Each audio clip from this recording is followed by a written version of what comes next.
Russia, America और एक new battlefield.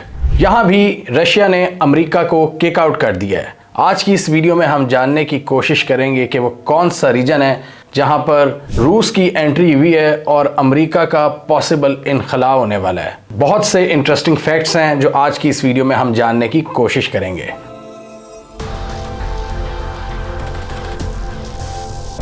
आपको याद होगा हमने कुछ अर्से पहले ये वीडियो बनाई थी।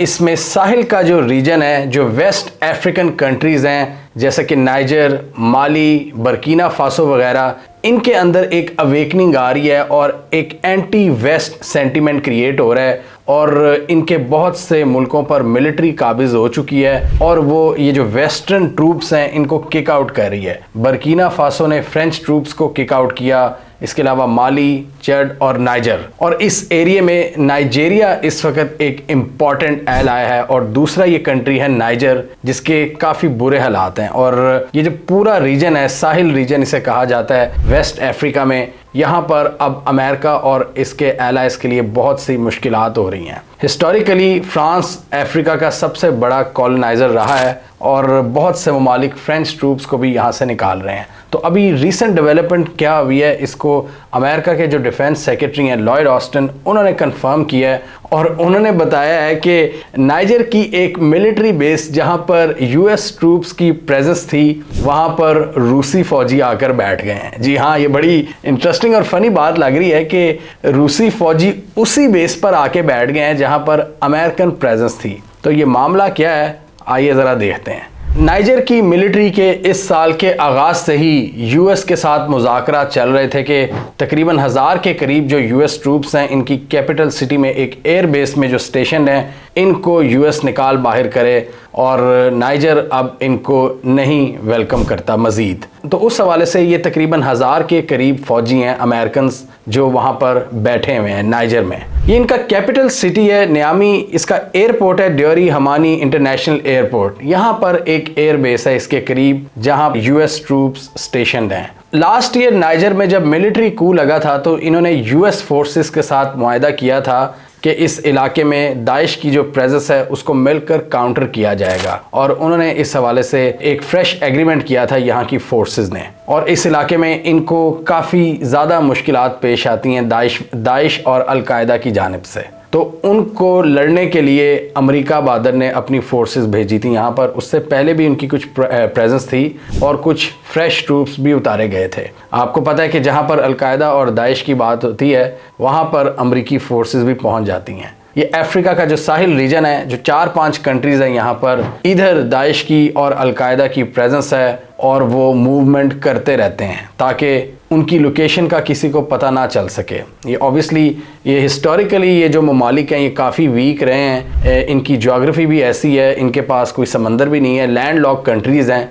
तो इसकी वजह से बहुत से पॉलिटिकल मसाइल इनको रहते हैं, इकॉनमी के मसाइल रहते हैं और इसी वजह से जो ग्लोबल पावर्स हैं यहाँ पर अपना असर और रसूख जमाने की कोशिश करती हैं। तो अमेरिका इनके साथ आ गया जी कि हम दाइश के ख़िलाफ़ आपके साथ लड़ेंगे। और ये साहिल रीजन में बहुत से मुल्कों में मिलिट्री कू लग चुका हुआ है, लेकिन अब इनके जो मिलिट्री लीडर्स हैं उनमें एक अवेकनिंग आ रही है कि अब हमने अमेरिका की प्रेजेंस को बर्दाश्त नहीं करना। और इस हवाले से आपको याद होगा कि बर्किना फासो के एक यंग कैप्टन जो कि सदर बना दिए गए थे, उन्होंने बहुत सख्त ऑर्डर्स किए थे फ्रेंच ट्रूप्स के हवाले से। फ्रेंच हिस्टोरिकली यहाँ पर हुकूमत करता रहा है, तो उन्होंने कहा कि भाई अब बाहर निकलो, हम आपको मज़ीद वेलकम नहीं कर सकते अपने कंट्री में। और इसके अलावा हमने देखा था कि फ्रांस की जो एम्बेसी है उसके ख़िलाफ़ बड़ा एहतजाज भी हुआ था, लोगों ने उसके बाहर काफ़ी सख्त मुजाहरे किए थे, गो फ्रांस गो के नारे लगे थे और रशिया के हक़ में मुजाहरे हुए थे। अब ये जो नाइजर का कैपिटल सिटी है नियामी, इसके इंटरनेशनल एयरपोर्ट के साथ यूएस की ये बेस मौजूद है जहाँ पर रशियन ट्रूप्स अब पहुँच चुके हैं। और डिफेंस सेक्रेटरी लॉयड ऑस्टिन का कहना है कि अभी फ़िलहाल हमारी इनके साथ कोई इंगेजमेंट या कोई टाकरा नहीं हुआ रूसी ट्रूप्स के साथ। उन्होंने रशियन ट्रूप्स की मौजूदगी को कंफर्म किया है लेकिन किसी लड़ाई के बारे में नहीं बताया। ये बड़ी इंटरेस्टिंग चीज़ आप देख रहे हैं कि एक अफ्रीका का इतना दूर दराज का कंट्री, जो लैंड लॉक कंट्री है, जहाँ पर इतनी शदीद गर्मी रहती है, वहाँ पर रशियन और अमेरिकन ट्रूप्स आमने सामने बैठे हैं। बिल्कुल चंद कदम की दूरी पर। रशियन और अमेरिकन फोर्सेस के दरमियान ये चंद कदमों की दूरी एक अफ्रीकन कंट्री के अंदर ये उस वक्त हो रहा है जब ये दोनों कंट्रीज यूक्रेन के अंदर लड़ रही हैं एक दूसरे से। यूक्रेन में हम सबको पता है कि नेटो के ज़रिए अमेरिका कितना ज़्यादा असलहा और पैसा भिजवा रहा है रूस को हराने के लिए, और रूस के ख़िलाफ़ कितनी बड़ी बड़ी पाबंदियाँ लगा चुका है, और रूस भी फिर अपने मनूवर्स कर रहा है इस पूरे रीजन में। और इसीलिए एक्सपर्ट्स का कहना है कि इनका आमना सामना इस वक्त पर एक काफ़ी डेंजरस एस्केलेशन में तब्दील हो सकता है। लेकिन यूएस ऑफिशियल्स के मुताबिक ये सारी सिचुएशन मैनेजेबल है। उन्होंने कहा है कि the situation is not very great but it's manageable. और यूएस के डिफेंस सेक्रेटरी लॉयड ऑस्टिन ने भी कहा है कि वो अभी मुस्तकबिल करीब में कोई बड़ा इशू नहीं देख रहे, कोई लड़ाई नहीं देख रहे रशियन ट्रूप्स के साथ अमेरिकन फोर्सेस की। और उन्होंने ये भी कंफर्म किया कि रशियन ट्रूप्स की एक्सेस किसी भी यूएस पर्सनल या यूएस इक्विपमेंट पर नहीं है, क्योंकि इतनी क्लोज प्रॉक्सिमिटी पर ये मौजूद हैं दोनों ट्रूप्स। तो बहुत से खदशात लाहिक हो जाते हैं कि कहीं छोटी मोटी कोई झड़प तो नहीं होगी या कोई एक दूसरे का असलहा या कोई ऐसी चीज़ तो नहीं चोरी होगी। तो उस हवाले से उन्होंने कंफर्म किया है कि हमारा जितना इक्विपमेंट है वो सेपरेट है और हम एक सेपरेट फैसिलिटी के अंदर हैं और हम उनकी नकलो हरकत को बड़ा क्लोजली ऑब्जर्व कर रहे हैं। और यूएस के डिफेंस चीफ ने कहा है कि हमारी प्रायोरिटी है अपने ट्रूप्स और अपने इक्विपमेंट की हिफाजत। ये नाइजर एयरफोर्स की एयरबेस 101 है जहां पर अमेरिकन ट्रूप्स स्टेशन थे। रशियंस भी इसी एयरबेस में आए हैं लेकिन एक सेपरेट कंपाउंड के अंदर। रिपोर्ट्स के मुताबिक पिछले साल जब नाइजर में कू लगा था तो यूएस ने अपने बहुत से ट्रूप्स बेस 101 से निकालकर एयरबेस 201 में मुंतकिल कर दिए थे। अगादिज ये शहर है, यहाँ पर एयरबेस 201 है और यूएस के मुताबिक हमारे ज़्यादातर ट्रूप्स अब वहाँ पर मौजूद हैं। और अभी ये नहीं कंफर्म कि एयरबेस 101 जहाँ पर अब रशियन ट्रूप्स आए हैं वहाँ पर कितना यूएस का इक्विपमेंट पड़ा हुआ है। जैसा कि हमने अफ़गानिस्तान में देखा था कि यूएस बहुत सा इक्विपमेंट छोड़ गया था और वो तालिबान के हाथ लग गया था, और तालिबान के साथ साथ वो टीटीपी वालों के हाथों भी लग गया था और पाक आर्मी के अगेंस्ट यूज़ हुआ था। न्यामी में जो एयरबेस है जहाँ पर ये दोनों आमने सामने, ये एयरबेस 101 है। जो 201 एयरबेस है ये सेंट्रल नाइजर में है और न्यामी वेस्टर्न नाइजर में है। तो यूएस ने इससे दूर ये जो अगादेस का शहर है ये सेंट्रल नाइजर में अपनी नई बेस बनाई थी 2018 में, और नाइजर के साथ उन्होंने मुआहदे किए थे कि हम मिलकर लड़ेंगे,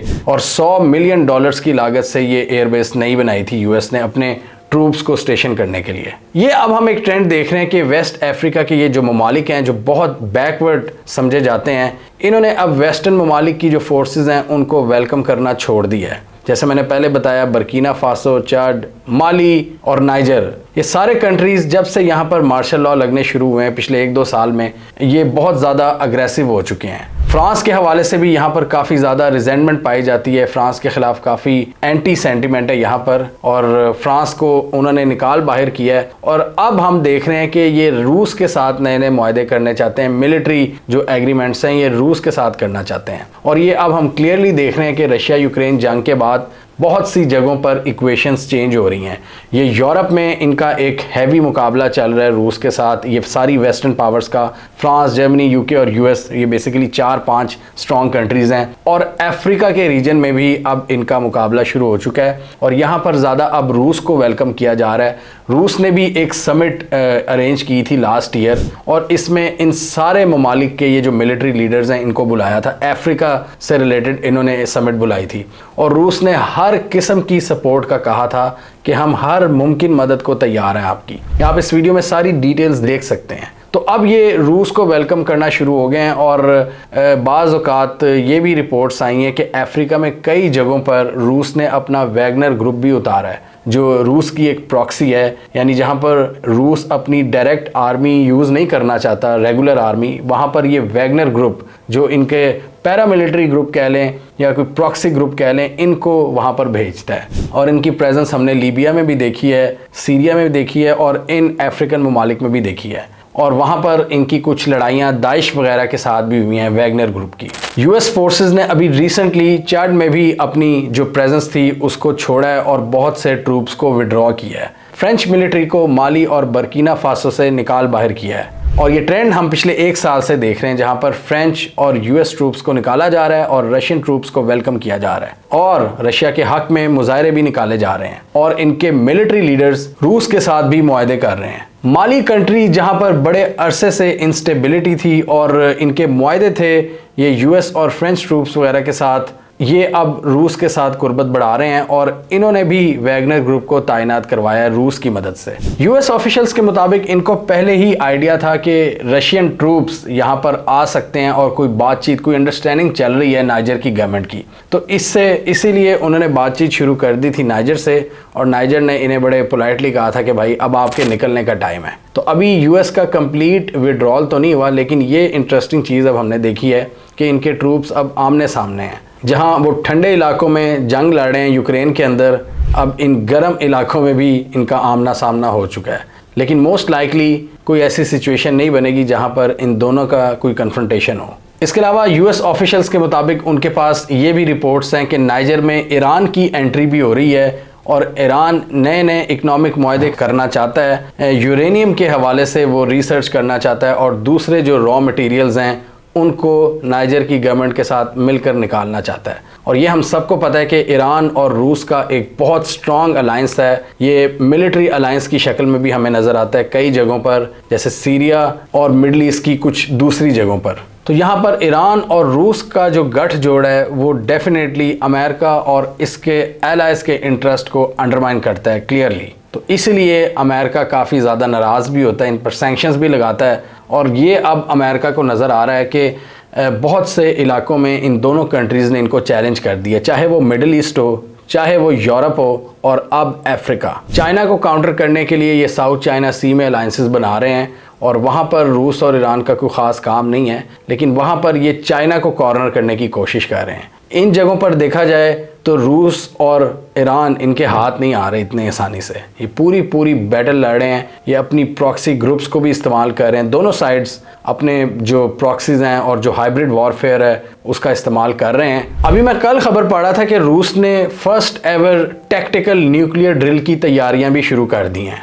तो रूस के अज़ाइम भी बड़े ख़तरनाक हैं अमेरिका बहादुर के ख़िलाफ़, और डेफिनेटली अमेरिका को ये क्लियरली चैलेंज कर रहे हैं डिफरेंट रीजन्स में, जैसे मैंने पहले कहा कि मिडल ईस्ट, यूरोप और अब अफ्रीका। और यहाँ पर हर जगह पर अमेरिका बहादुर बुरी तरह से चैलेंज हो रहा है, जहाँ पर पहले कभी इनकी हेजीमनी हुआ करती थी। 90s में इन्होंने कितना ज़्यादा ईस्टर्न यूरोप की तरफ एक्सपैंड किया नेटो ने, जो कि रूस की ख्वाहिशात के बरक्स था। उसके बाद मिडल ईस्ट में इन्होंने वहाँ के जो लॉन्ग लास्टिंग कॉन्फ्लिक्ट्स थे उनको हल नहीं किया, अब वो भी सर उठा रहे हैं, ये इजराइल और फ़लस्तीन वाला इशू। और अब अफ्रीका में ये चीज़ें डेफिनेटली जो वेस्टर्न कैंप है उसके लिए कोई अच्छी नहीं है, और इस स्ट्रेटेजिक वॉरफेयर में इनके अगेंस्ट जा रही हैं।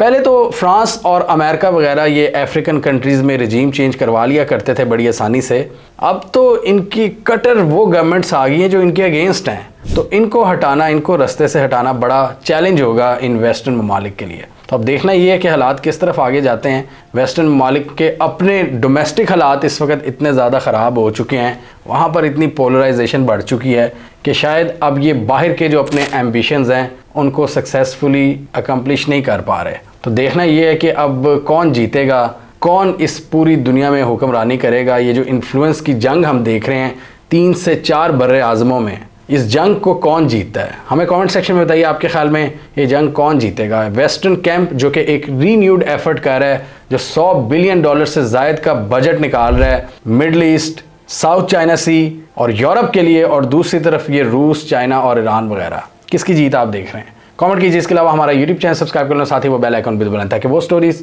दुनिया भर से पाकिस्तान से जिनकी मेन स्ट्रीम मीडिया पर प्रॉपर कवरेज नहीं होती, हमारे प्लेटफॉर्म के थ्रू आप तक टाइम पर पहुंच जाएं।